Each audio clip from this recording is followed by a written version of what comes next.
বিশাল এক বনের মাঝখানে ছোট্ট একটি খাল ছিল। সেই খালে বাস করত একটি কুমির, আর তার পাশের গুহায় বাস করত দুই শিয়াল। দুই শিয়ালের কুমিরের সাথে ভালোই বন্ধুত্ব ছিল।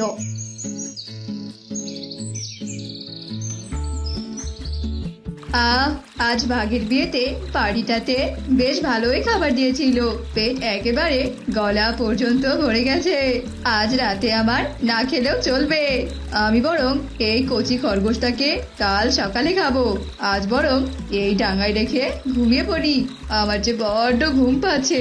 এসব কথা বলে কুমির ঘুমিয়ে পড়ে। কুমির ঘুমিয়ে পড়ার সাথে সাথে দুই শিয়াল সেখানে আসে আর হাসতে হাসতে বলে, ওই তো বেটা কুমির ঘুমিয়ে পড়েছে।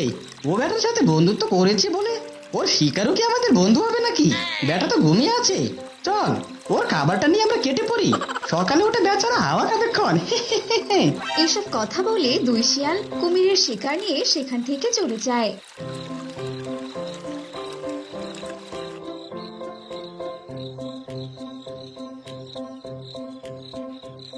আর তাদের গুহায় নিয়ে বক্স বাজিয়ে গানের তালে নাচতে থাকে আর খেতে থাকে। পরের দিন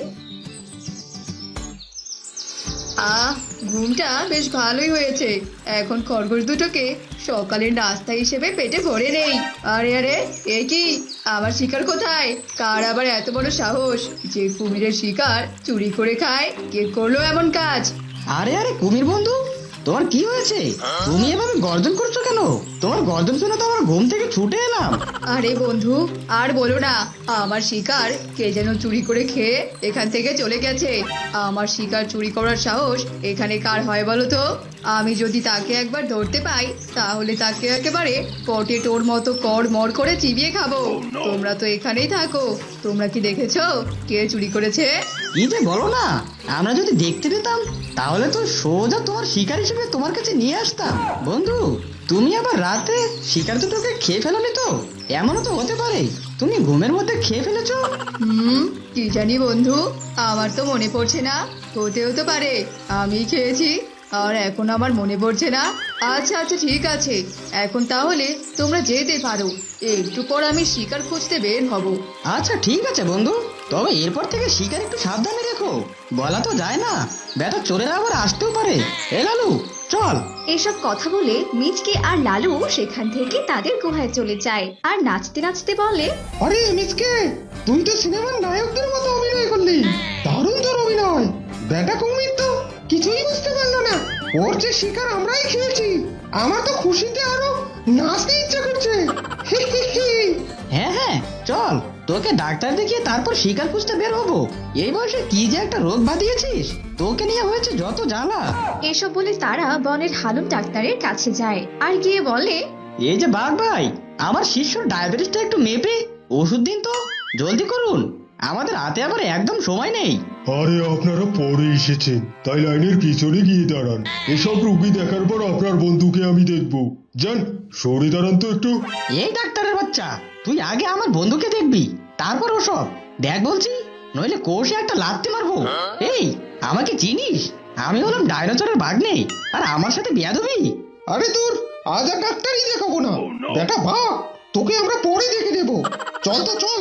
এসব বলে মিচকে আর লালু সেখান থেকে চলে যায় আর বাঘ বড় বড় চোখ করে তাদের দিকে তাকিয়ে থাকে আর মনে মনে বলে, ডায়াসর তোদের মামা হয়, তোরা দুজন যে কি সেটা আমি ভালো করেই জানি। আমার সাথে এভাবে বেয়াদবি করার শাস্তি তোরা হারে হারে টের পাবি। তোরা কোথায় থাকিস আমি তা দেখে নেব, এই আমি বলে দিলাম। শিকার খুঁজতে খুঁজতে তো প্রায় সন্ধ্যা হয়ে গেল। কাল সকালে খাওয়ার জন্য কি কোনো শিকার আমি আজকে পাবো না?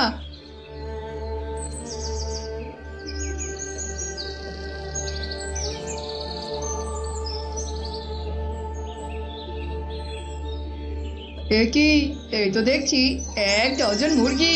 সবটাকে আজ শিকার করে আমি খাবো। এরপর কুমির মুরগিগুলোর ওপর ঝাঁপিয়ে পড়ে। কিছু মুরগি দ্রুত পালিয়ে যায় আর দুটো মুরগি কুমির মেরে সেখান থেকে চলে যায়।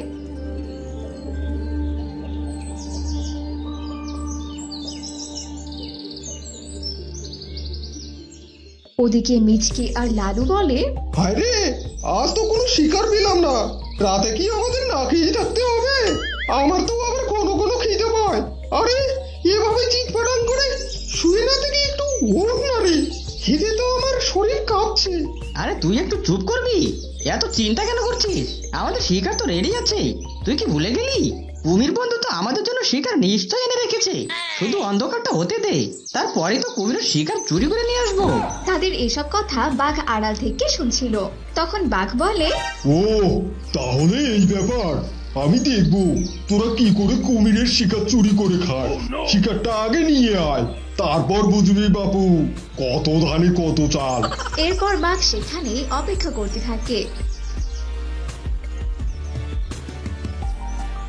আর অন্ধকার হতে মিচকে আর লালু কুমিরের খালের কাছে যায়।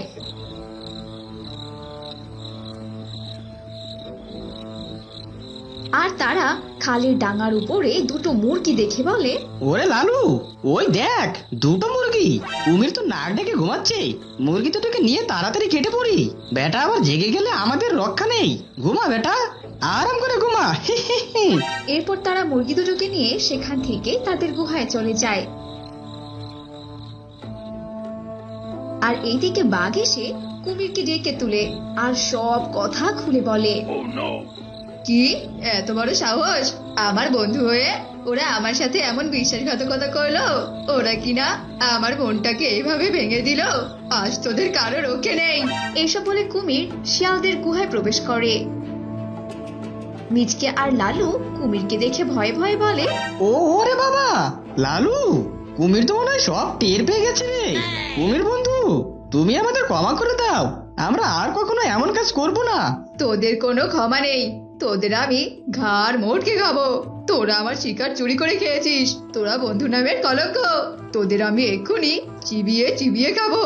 এসব বলে কুমির মিচকেকে ধরে আঁচড়াতে থাকে আর বলে, শোন, বাঁচতে চাইলে তোরা এই বন ছেড়ে এক্ষুনি চলে যাবি।